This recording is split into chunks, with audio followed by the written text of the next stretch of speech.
নমস্কার বন্ধুরা, আমার কুকিং চ্যানেলে আবারও সবাইকে স্বাগত। আজ আমি আপনাদের জন্য আবার একটি নতুন রেসিপি নিয়ে হাজির হয়েছি। আজ আমি আপনাদের খুব সহজেই বানিয়ে দেখাবো কটরি চাট। এটা বাটির মতো দেখতে হয় বলে এর নাম কটরি চাট। খেতে কিন্তু একদম পাপড়ি চাটের মতো হয়।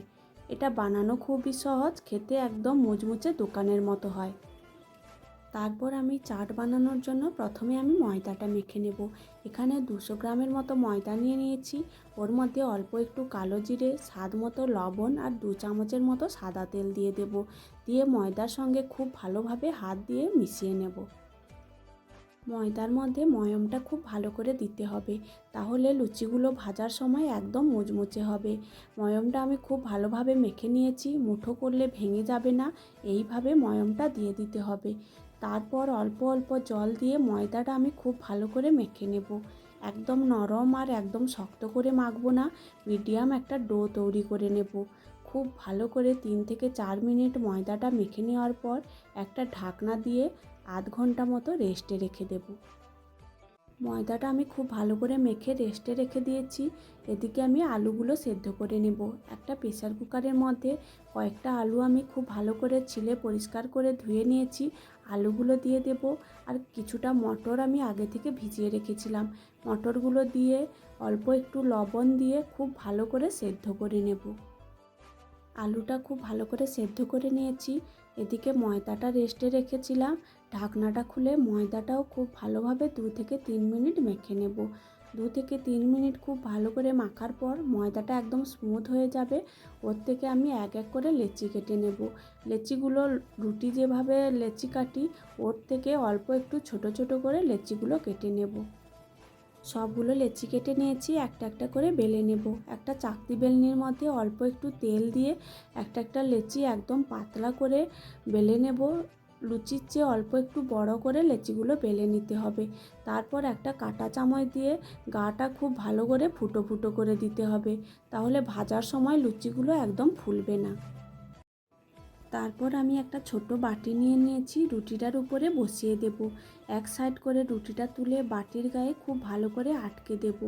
এইভাবে খুব সাবধানে রুটিটা বাটির গায়ে আটকে দেব। আর একটা ছুরি নিয়ে বাটির উপরের অংশটা খুব ভালো করে কেটে বাদ দিয়ে দেব। এইভাবে আমি এক এক করে সবগুলো তৈরি করে নেব।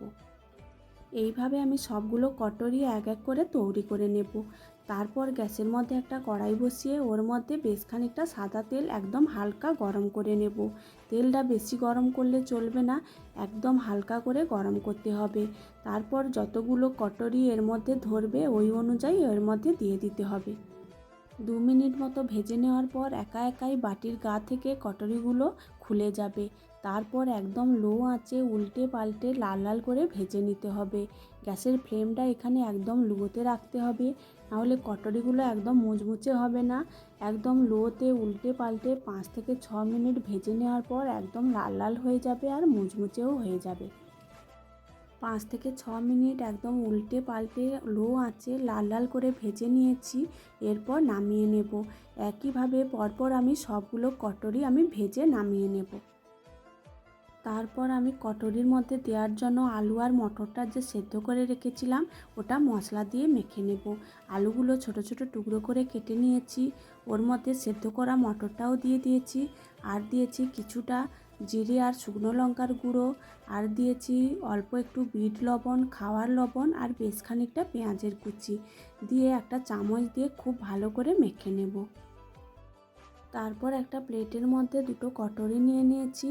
কটরির মধ্যে যে আলুর পুরটা বানিয়ে রেখেছিলাম ওই পুরটা এর মধ্যে দিয়ে দেব।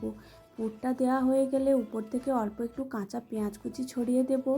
আর দিয়ে দেব একটা তেঁতুলের মিষ্টি চাটনি। মিষ্টি চাটনিটাও এর মধ্যে 2 চামচ করে দিয়ে দেব। তারপর এর মধ্যে বেশ খানিকটা টক দইও দিয়ে দেব। আমি কিছুটা টক দই আগে থেকে ফেটিয়ে রেখেছিলাম, ওই ফেটিয়ে রাখা টক দইটা এর উপরে দিয়ে দেব। তারপর দিয়ে দেব বেশ খানিকটা ভুজিয়া, আর দিয়ে দেব জিরে আর শুকনো লঙ্কার গুঁড়ো। তারপর উপর থেকে অল্প একটু বিট লবণ ছড়িয়ে দেব। আবারও দিয়ে দেব খানিকটা পেঁয়াজ কুচি, মিষ্টি চাটনি, আর দিয়ে দেব সবার শেষে বেশ খানিকটা টমেটো কুচি। দিয়ে দিলেই আমাদের চাট একদম রেডি হয়ে যাবে। আপনারাও এইভাবে একবার বাড়িতে বানিয়ে নিতে পারেন। এটা বাচ্চাদের একটা পছন্দের জিনিস। এইভাবে একবার যদি বাচ্চাদের বানিয়ে দেওয়া যায়, একদম খুশি হয়ে যাবে। ভিডিওটি ভালো লাগলে লাইক, কমেন্ট, শেয়ার ও আমার চ্যানেলটা সাবস্ক্রাইব করে দেবেন।